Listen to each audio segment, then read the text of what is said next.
Guys, look. So, eto. Ayan. Itong line na to at saka itong itong side na to. Ito yung inaantay natin by July. Para mas marami ng pickers at yung tawag nito, marami nang ma-accommodate ang RJ Farm pagdating sa mga mulberries. Naubusan nga guys, look.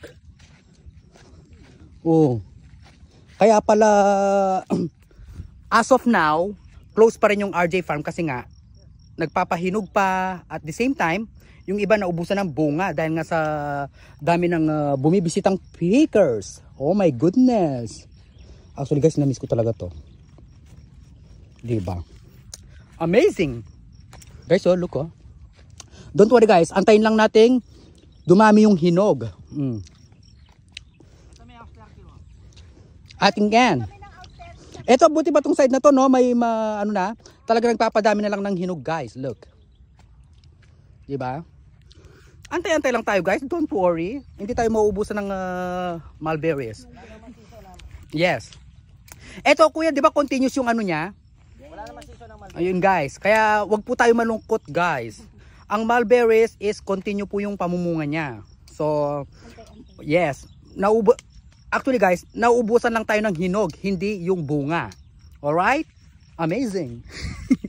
Saan yan kuya? At atin na naman ka rin. Ay, ano to? Ay, Osterky. May kabi ko kayo. ay wana. Guys, ito yung tinikman nating Osterky daw. Na variety.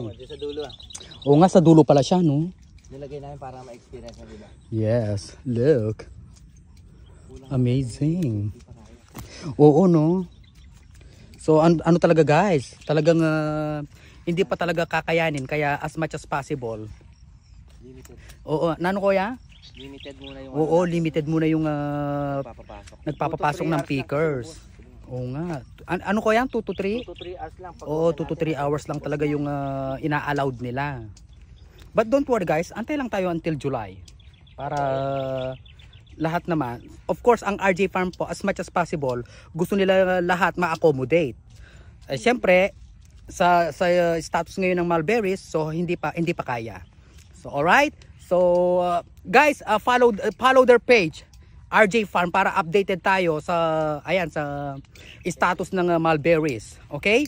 And also, available po sa Google Map ang RJ Farm. Para yung pagpunta nyo dito is smooth lang. Alright? Good day guys! Have a nice day! Ingat po, ingat.